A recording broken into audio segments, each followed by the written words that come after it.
जब भक्त भगवान को प्राप्त हो जाता है तो भगवान के समान हो जाता है। फिर जो भगवान कर सकते हैं वो क्यों भक्त क्यों नहीं कर सकता?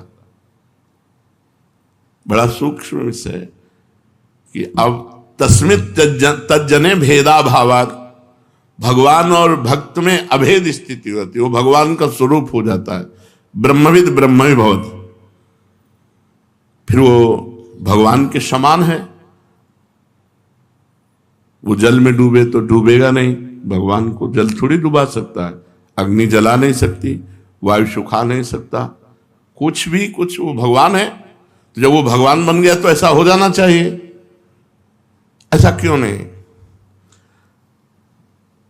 भक्त और भगवान में भाव से अभेद होता है, कलेवर से नहीं।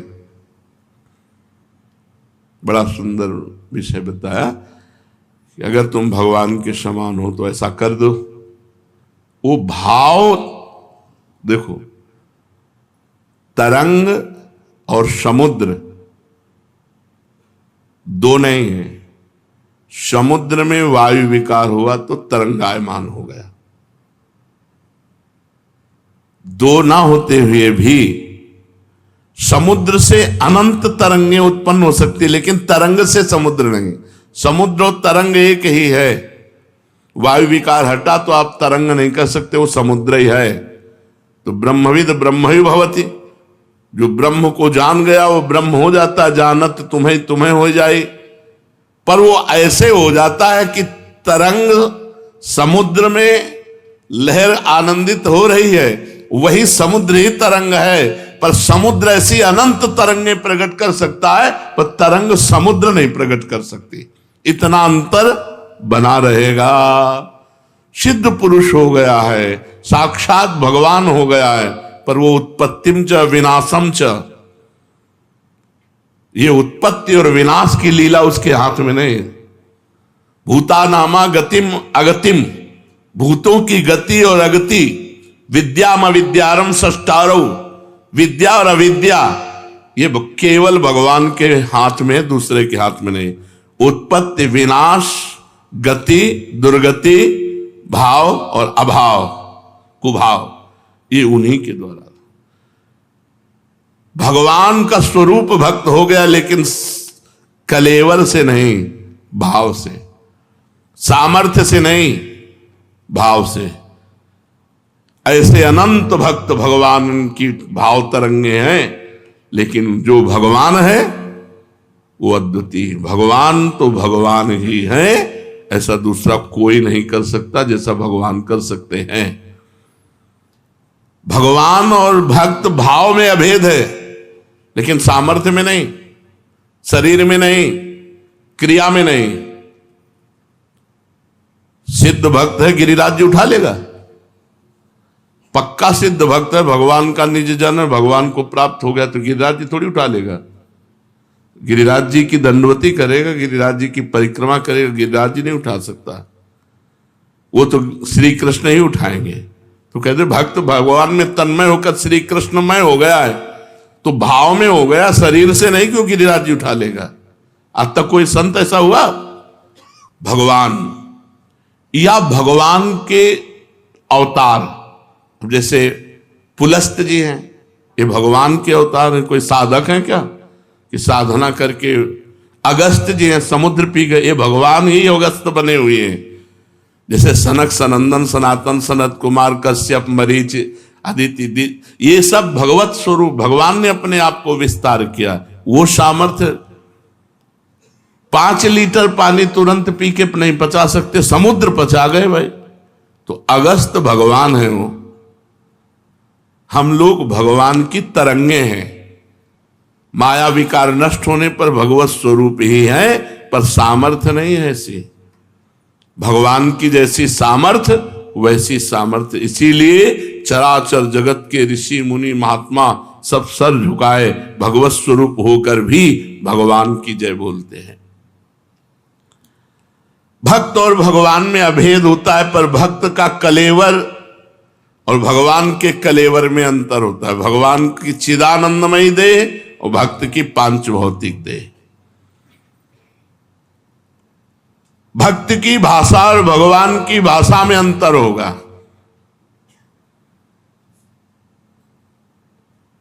भक्ति की भाषा और भगवान की भाषा में अंतर होगा। भक्त के शरीर और भगवान के शरीर में अंतर होगा, और भक्त के कार्य क्षेत्र और भगवान के कार्य क्षेत्र में अंतर होगा। भक्त का कार्य क्षेत्र जितना सीमित है, लेकिन भगवान का कार्य क्षेत्र असीम अनंत ब्रह्मांड। एक रोम कूप में करोड़ करोड़ ब्रह्मांड ऐसे लगे हुए जैसे गूलर के फल में, गूलर के पेड़ में जैसे फल लगे होते छोटे छोटे छोटे, ऐसे दिखरावा माते तीन अद्भुत रूप प्रचंड, रोम रोम प्रति लागे कोटि कोटि ब्रह्मांड। भगवान की, चलो दिन खत्म हो जाए, रात्रि हो जाए, है कोई ऐसा नहीं है। भगवान के विधान को टाल सके ऐसा कोई नहीं। भगवान का अवतार होता है और संत का जन्म होता है। जन्म कर्म बंधन से होता है। वो भजन करके कर्म बंधन मुक्त होकर भगवत स्वरूप में लीन हो गया, लेकिन वो भगवान नहीं बन गया। सामर्थ्य से, शरीर से, कार्य क्षेत्र से भगवान अद्वितीय है। जब उनसे कहा कि आप जैसा पुत्र चाहे, तो बोले मेरे जैसा तो सिर्फ मैं हूं। इसीलिए कोई कितना भी बड़ा सिद्ध महापुरुष हो, वो ये नहीं कहता मैं भगवान हूं, भगवान का दास। भगवान की अनंत महिमा, एक हिस्से में अनंत ब्रह्मांडों के सब संत विराजमान हैं। वो इतने महान हैं, उनकी महानता को कोई छू नहीं सकता। हां, समुद्र की तरंग समुद्र में लय हो गई तो समुद्र ही है, उसको खोजने, पर तरंग रूप में इतने सामर्थ्य नहीं। जब शरीर छूटा, भगवान में लय हो गया। जीवित लय होने पर भी उसका शरीर, उसका कार्य क्षेत्र, उसका भाव, उसकी शक्ति भगवान जैसी नहीं हो गई। देखो ना, बड़े बड़े महापुरुषों के जीवन चरित्रों को पढ़ के देखो। जब तुकाराम जी साक्षात भगवान में लीन रहते थे, तो एक नास्तिक था, वो सत्संग में किसी आस्तिक की प्रेरणा से गया तो लुट गया। तुकाराम जी का रूप देख के, उनका कीर्तन, उनका। अब जब संत संग होगा तो फिर काम आदि की चेष्टाओं पर शासन हो जाता है, तो पत्नी से बात न करे। पत्नी को लगा कि बाबा जी से मिलने का कारण ऐसा है, महीनों से हम जल रहे हैं, हमसे बात नहीं कर रहा, तो हम जलाएंगी बाबा जी को। तो उन्होंने कहा आपका तो उद्धार हो गया, हमारा क्या होगा? बोले तुम भी महाराज जी से दीक्षा ले लो। बोले दीक्षा तो तब ले जब घर लाओ। बोले प्रार्थना करेंगे। प्रार्थना किया तुकाराम जी से, उनके चरित्र में लिखा होगा, तो राजी हो गए। उसने सुबह से पानी चढ़ा दिया बड़े टप में, खौलाना शुरू किया, और जब वो आ गए तब कपड़े से पकड़ करके पूरा 5-7 लीटर का जो भगोना होगा, खौलता हुआ पानी उनके ऊपर डाल। हा विठल, हा विठल। बहुत ताप, उन्होंने महाराष्ट्र भाषा में, बहुत ताप है, मैं जल रहा हूं विठल, अपार क्लेश हो रहा है, मुझे इस क्लेश से बचाओ। ऐसे शब्दों का शरीर। और भगवान जब ब्रजवासी और ब्रज की गौएं दावानल में फंसी, आकाश तक लपटे उठ रही थी ऐसी दावानल, पुकारा हे कृष्ण रक्षा करो, तो भगवान ने जानो क्या किया, मुंह में पी लिया। भागवत में पढ़ के देख लो। आग को अपने आकर्षण किया और पूरे मुख में विराजमान कर लिया। यह सामर्थ्य किसी ब्रह्म ऋषि में या किसी भक्त में, किसी महात्मा में। कलेवर अलग है, सामर्थ्य भगवान की सामर्थ्य के समान सिर्फ भगवान है। जैसे कहा जाता है तत्त्वमसि, तुम ही वही ब्रह्म हो, तो तुम वो नहीं कर सकते जो भगवान कर सकते हैं। तुम भगवान का चिंतन करके भगवान में लय होकर ब्रह्म स्वरूप हो सकते हो, ब्रह्म में ब्रह्म स्वरूप लीन हो गए, लेकिन तुम कर नहीं सकते हो जो ब्रह्म कर सकता है। यह बहुत रहस्य की बात है। भगवान का भजन करके भगवान में लीन हो सकते हो, लेकिन तुम भगवान बन के मनमानी भगवान नहीं कर, जो कर गए वो तुम नहीं कर। फिर गिरिराज जी उठाना पड़ेगा, फिर कालिया का विष पीना पड़ेगा उनकी महिमा को। तो इसीलिए यहां बहुत कार्य क्षेत्र भक्त का ही रहेगा, भगवान का कार्य क्षेत्र नहीं हो सकता। उत्पत्तिम च विनाशम च भूतानामा गतिम गतिम वेद विद्याम अविद्यारम खष्टारो भगवानेति। ये भगवान के हाथ में है। विद्या अविद्या, गति अगति और सृष्टि और प्रलय ये कोई नहीं कर सकता। तो हम किसी व्यक्ति को भगवान मानकर पूजते हैं तो क्या उचित है? बहुत पवित्र भाव, क्योंकि भगवान सर्वत्र हैं। अगर किसी व्यक्ति को आप भगवत स्थान में भाव करके पूजते हैं कि भगवान हैं अंदर विराजमान, तो बढ़िया भाव है। लेकिन हाड़ मांस का शरीर भगवान नहीं है, बस ध्यान रखना, क्योंकि फिर कुछ गलतियां शुरू हो जाएंगी। जो हाड़ मांस का गंदा शरीर है, इसमें भावना की जा सकती है कि इसमें भगवान विराजमान, लेकिन ये साक्षात भगवान है नहीं। ये मरेगा शरीर, ये जलेगा शरीर, उनमें भगवान विराजमान है। सच्चिदानंद भगवान सबके हृदय में विराजमान है। आप भाव कर सकते हैं, लेकिन अगर वो अपने को भगवान मानता है, बड़ी भूल करता है। भगवान जो शक्तिमान है उनकी बराबरी कोई कर ही नहीं सकता। वो दंभी होगा, जो पाखंडी होगा, जो अपने को भगवान कह के पुजवाए रहा है।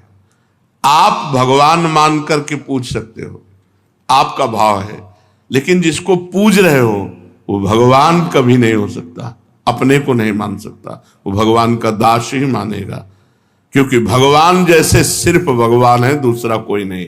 हम भाव करके तो ईंट पत्थर में भी भगवान की पूजा कर सकते हैं, भाव करके पशु पक्षी में भी कर सकते हैं, लेकिन वो साक्षात भगवान नहीं है।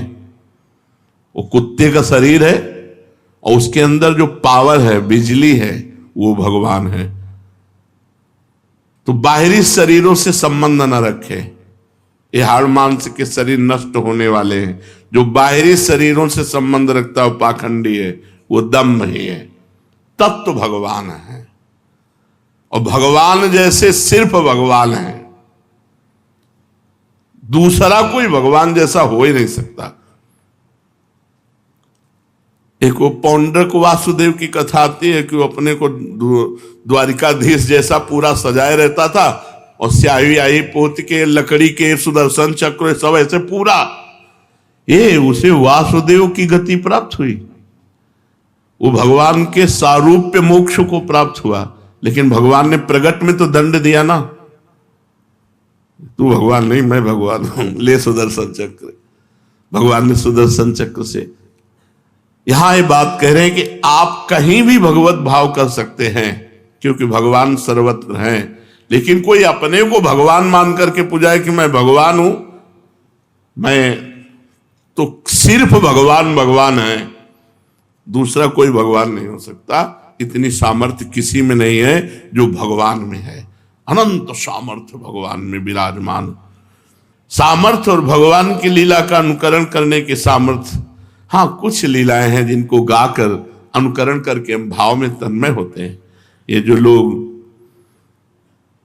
गंदी प्रवृत्ति के हैं, वो भगवान की आड़ में अपनी वासनाओं की पूर्ति करते नहीं। रास का मतलब क्या है? रस स्वरूप ब्रह्म में विलसन, रस स्वरूप परमात्मा में स्थिति। वहां जो विलास हो रहा है, बाहु प्रसार परिरंभ कराल को, वो ब्रह्म स्पर्श हो रहा है। यहां काम स्पर्श होता है, ब्रह्म स्पर्श हो रहा है। परीक्षित जी को एक महान त्यागी महात्मा सुना रहे हैं श्री सुखदेव जी, और ये कह रहे हैं कि जैसे छोटा सा बालक अपने प्रतिबिंब के साथ खेलता है, ऐसे आत्मस्वरूप भगवान जो गोपियों की आत्मा, उनके पतियों की आत्मा है, वो अपने आप से अपने आप में खेल रहे हैं। अपने आप से अपने आप में कहां खेल? जितनी गोपी उतने श्री कृष्ण। और जो श्री कृष्ण का स्वरूप है वो केवल श्री कृष्ण का ही है। जो दिव्य विग्रह वो किसी का नहीं है। सब प्रद्युम्न शाम्बादि भगवान से ही प्रकट हुए थे, लेकिन सब कटे और यही शरीर छोड़ा। और भगवान दिव्य विमान पर बैठ करके सदे गए कि नहीं गए? 88 करोड़ यदुवंशी यहीं सब कटे। जब भागवत में था, प्रद्युम्न ने सांब को, सांब ने प्रद्युम्न को काट दिया, वही शरीर पूरा। और ये सब भगवत स्वरूप है, श्री कृष्णमय है। लेकिन श्री कृष्ण के दिव्य तनु और इनके तनु में अंतर है। श्री कृष्ण से ही प्रकट हुए हैं। श्री कृष्ण जैसे तो सिर्फ श्री कृष्ण है, प्रभु जैसे तो सिर्फ प्रभु हैं। इसलिए मन वचन कर्म से संत संग के द्वारा हम केवल भगवान का आश्रय लें और खूब भगवान का नाम जप करें। भगवान जैसे सिर्फ भगवान, दूसरा कोई नहीं हो सकता। श्री राधा वल्लभ लाल।